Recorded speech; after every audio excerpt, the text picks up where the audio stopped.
Bismillahirrahmanirrahim.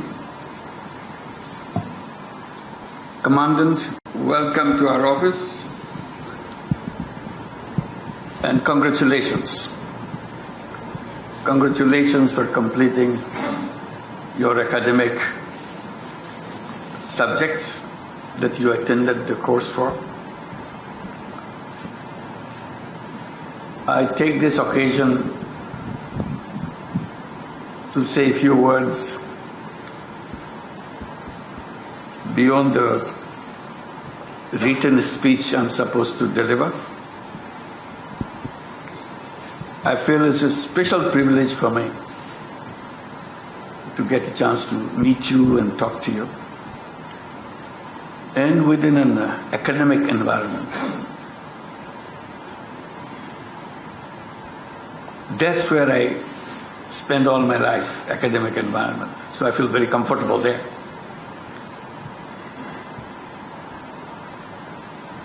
So when I got this environment for me, the environment of academic pursuits, I thought I'll share some thoughts with you. First of all, congratulations, as I gave you already. But this, I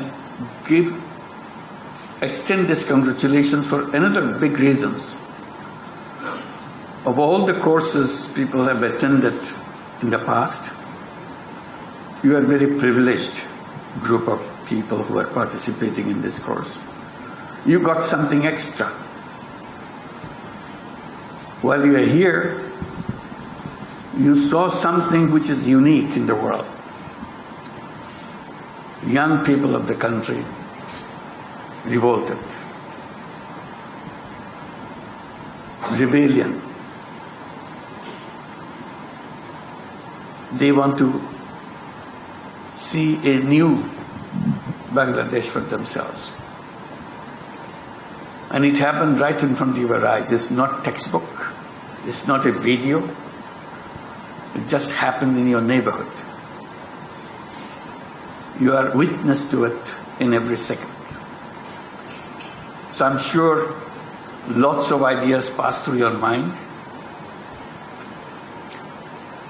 What would be your role in it? Would you be the one who stop it? Will you be the one to support it? Will you be the one to join it? Many options. And it's not easy options. Each one is very difficult options. But it gave you a challenge. What does it mean to be in armed services? How far this role extends? Where does it begin? Where does it end? So this was not pre-designed as a part of your coursework, but you got it. You'll remember it all your life. And these questions will bug you. What should be the role of army in a situation like what exactly happened in Bangladesh? You'll be debating, discussing, taking sides on it. It's very important.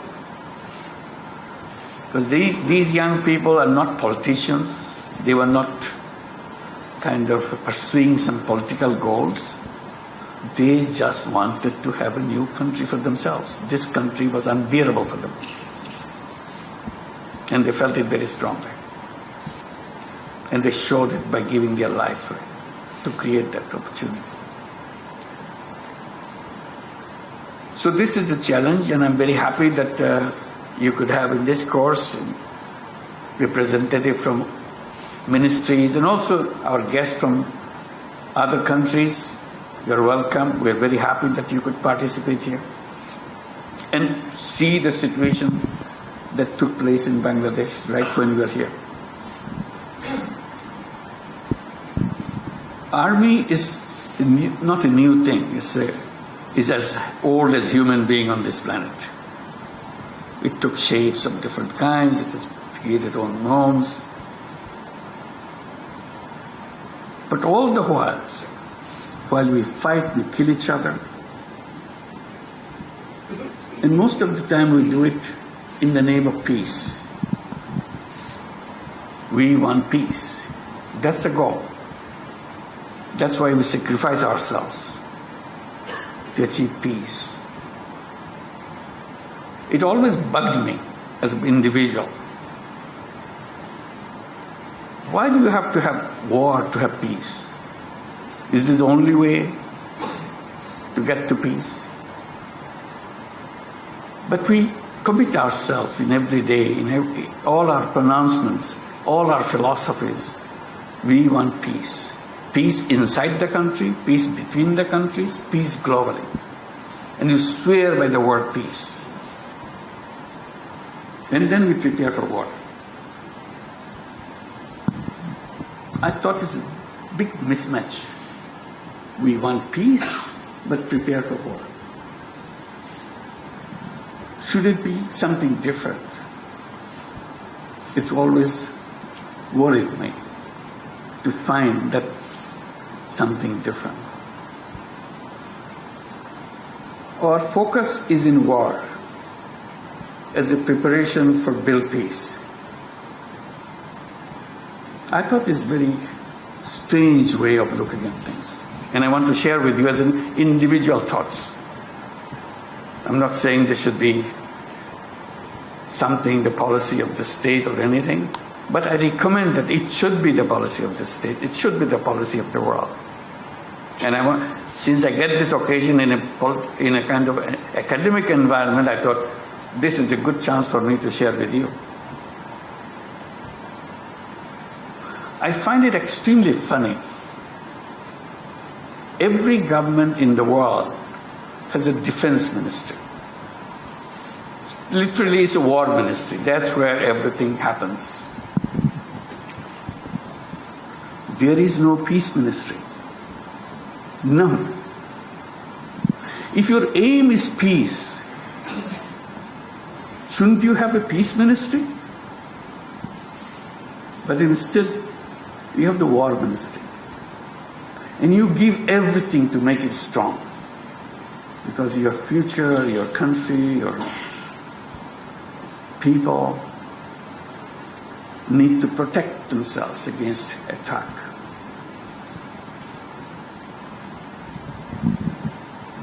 I said, okay, I don't want to say that you don't have war ministry. Have both ministries, a peace ministry and a war ministry. If that's what will make you happy. I would rather feel there should be only peace ministry, no war ministry. So all dedication is on peace, not on war. This is a question for all of us.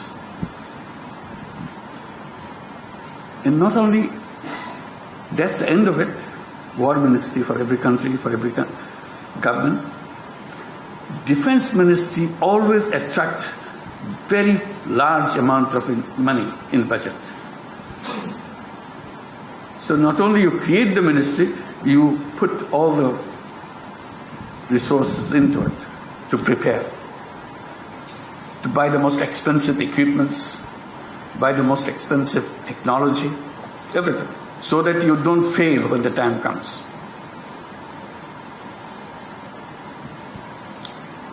Poor peace ministry doesn't even exist. Forget about the budget allocation. If you have some idea about peace, you should have peace ministry and give some reasonable amount of resources so that you can pursue peace, like you pursue war. If you have army because of the peace, because of the war ministry, you have army, you have to fight. What about the people who will fight for peace? Shouldn't some people be dedicated just to negotiate peace and make understanding between communities, between countries, between neighbors? I'm not stopping the army, but I'm saying there should be some people dedicated to building peace. It doesn't exist. Even in our foreign relationship, we have defense attaché. I said we should have peace attaché too, so they can talk to the peace people inside the country, not the war people inside the country. There are peace people inside the country too. We should build them up so that we don't have to fight. We have military exercises, huge arrangement for military exercises. What about the peace exercises? Can we design some peace exercises that we go, meet people, be friendly, find the people who really want peace? So you can go on seeing the difference. So that's what bugs me, that if I ever had a government, I thought, if I ever had a government, I will have a peace ministry. Now I have a government, but I don't have a peace ministry.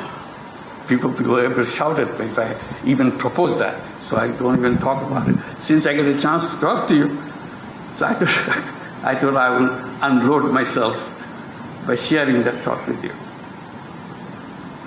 And I feel very comfortable because I'm comfortable with finishing of academic exercises, academic curriculums, and have a convocation, big ceremony. And that's what I enjoy all the time, being at a convocation, making convocation speeches, telling young people, this world is wrong. It's designed in the wrong way. It's a self-destructive planet. Everything we have done just to prepare ourselves to kill ourselves. And one good example is environment. We destroy the environment not because God has wished us to do that. We do it because we enjoy doing it. Destroy this planet by destroying its environment. We do it every day. When you go to war, it's a specific time, it begins at a specific time, it ends. But the war that we are having against the planet is a continuous process. We keep on destroying this planet. We have created a wrong civilization, self-destructive civilization. Things we do every day, every moment, is destroying this planet. Then we have COP29, COP23, COP1 days, say how to protect this planet and go back and destroy the planet. Strange contradictions in our life. So I tell the young people, don't listen to old people. They created a wrong world for you. You create the right world, so that this planet survives, thrives, and be a happy world. And you can make it. This generation of young people is the most powerful generation of young people ever born on this planet. I repeat, in case you missed it. The young generation of this planet now is the most powerful generation in the entire human history. Not because they are smarter than us, just because they have enormous technology in their hand. And if you look at this revolution, student revolution, it's all about technology. They communicated with each other very quickly, at every second. They didn't have any command structure. Like any army will say, that's very important, command structure. You must obey your command. They didn't have anything. They don't have any designated leaders. But they made it. Technology, communication. The technology, the way it is growing, it is expanding, it's deepening. Younger generation will become more and more powerful than ever and ever. We, the old people, will become some kind of fossil from the old world. They will look at us. These people don't even understand what we're talking about, because we don't. And we tell the young people that you have in your hand Aladdin's lamp, the technology.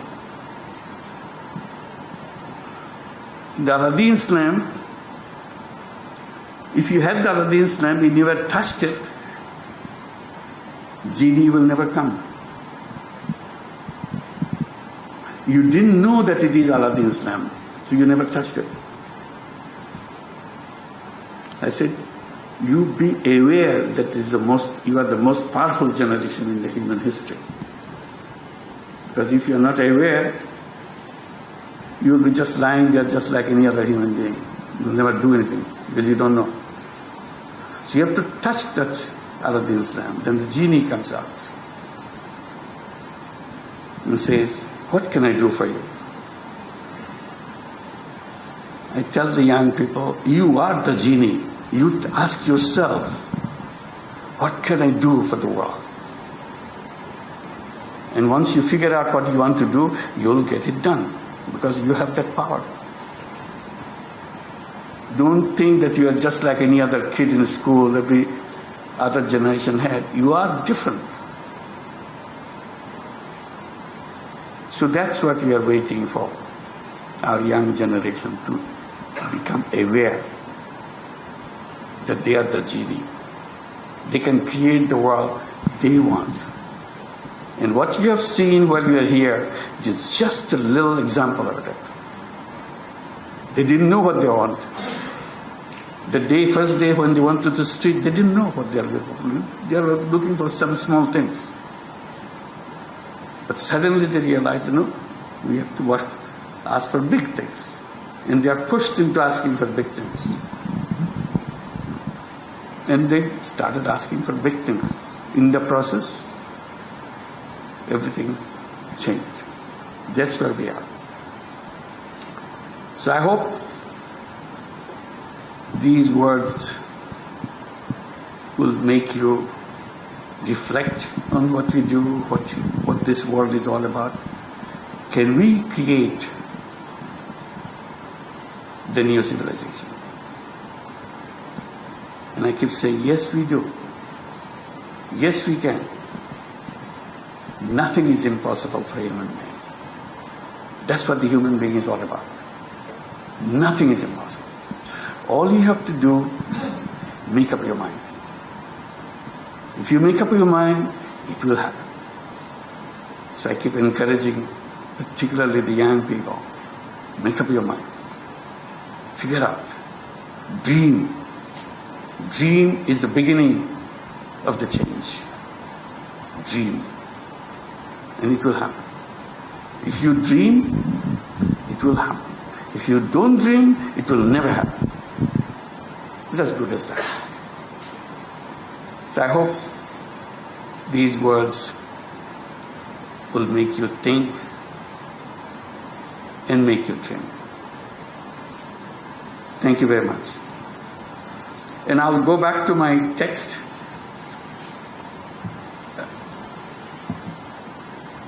Bismillahirrahmanirrahim. Commandant, National Defense College, faculty, course members of National Defense Course, Armed Forces, ladies and gentlemen.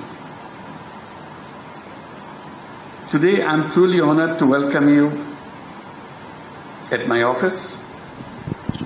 At the very outset, I would like to express my deepest regards for our heroes of liberation war. I also acknowledge the students and the masses who made the ultimate sacrifice during the July-August 2024.